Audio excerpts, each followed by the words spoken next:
Les légendes sont souvent tissées de récits d'amour et de perte, de quêtes impossibles et de héros défiant l'inéluctable.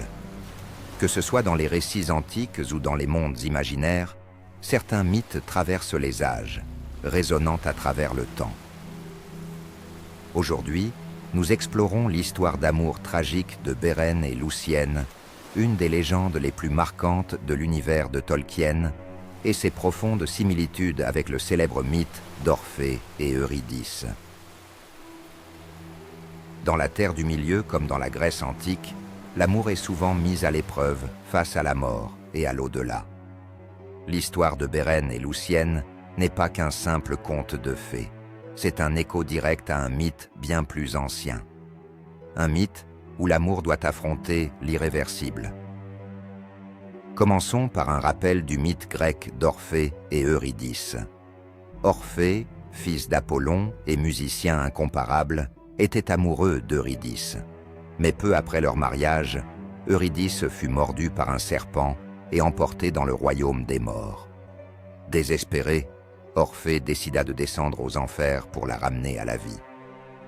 Grâce à son talent musical, Orphée parvint à toucher le cœur d'Hadès et de Perséphone, qui lui accordèrent la chance de ramener Eurydice à la condition qu'il ne se retourne pas pour la regarder avant de sortir des enfers. Mais, en cédant à l'inquiétude, Orphée se retourna à l'ultime instant, et Eurydice fut perdue à jamais. L'histoire de Beren et Luthien, tout comme celle d'Orphée et Eurydice, est celle d'un amour prêt à défier la mort. Beren, un homme mortel, rencontra Luthien, une elfe d'une beauté et d'un pouvoir surnaturel, alors qu'il errait dans les forêts de Dorias. Leur amour était pur, mais interdit par le roi Finégol, le père de Luthien, qui exigea de Beren un exploit impossible, récupérer un Silmaril, l'un des joyaux sacrés gardés par Morgoth, le seigneur des ténèbres. Ensemble, Beren et Luthien accomplirent cet impossible exploit, mais au prix de la vie de Beren, tué par un loup monstrueux. Comme Orphée, Luthien ne put supporter la perte de son bien-aimé. Elle entreprit alors de descendre dans le royaume des morts, les Halles de Mandos, un lieu où seules les âmes des défunts reposent. Dans le Silmarillion, Luthien, tout comme Orphée, utilise la musique pour toucher le cœur du Seigneur des morts. Elle chante avec une telle tristesse et une telle beauté que Mandos, ému par son amour, accorde à Beren une seconde chance. Cependant, contrairement à Orphée, Luthien réussit. Beren est ramenée à la vie, mais à une condition. Luthien doit elle-même abandonner son immortalité et choisir de devenir mortelle. Ces deux récits partagent de nombreux points communs. Un amour entre deux êtres issus de mondes différents, la descente aux enfers et l'utilisation de la musique pour émouvoir les puissances divines.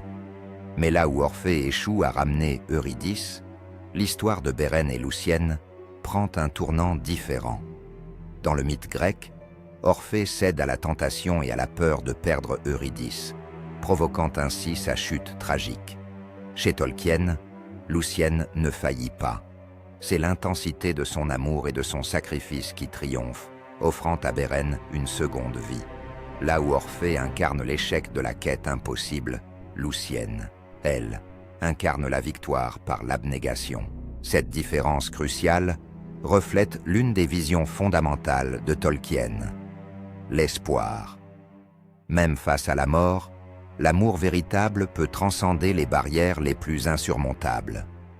C'est ce thème d'amour et de sacrifice qui fait de l'histoire de Beren et Luthien l'un des récits les plus touchants et universels de l'œuvre de Tolkien. Cette histoire n'est pas seulement un écho lointain des mythes antiques, c'est aussi une légende profondément personnelle pour Tolkien, qui a gravé les noms de Beren et Luthien sur sa propre tombe, en hommage à l'amour qu'il portait à son épouse, Édith. Ainsi, tout comme Orphée et Eurydice, Beren et Luthien nous rappellent que l'amour, même face à la mort, est une force qui perdure, une force qui défie le temps, les mythes et les mondes. Dites-nous dans les commentaires ce que vous pensez de cette analyse. Connaissiez-vous l'histoire de Beren et Luthien avant aujourd'hui? Est-ce que, selon vous, Tolkien s'est directement inspiré du mythe d'Orphée pour écrire cette histoire? Ou voyez-vous d'autres influences dans cette légende? Merci d'avoir suivi cette vidéo immersive au cœur des plus grandes histoires de notre temps. Si vous voulez découvrir d'autres parallèles entre les grands mythes de l'humanité et des univers riches et denses comme celui de Tolkien, n'oubliez pas de vous abonner, de liker cette vidéo et de partager vos réflexions dans les commentaires. À très bientôt pour un nouveau voyage à travers les âges et les légendes.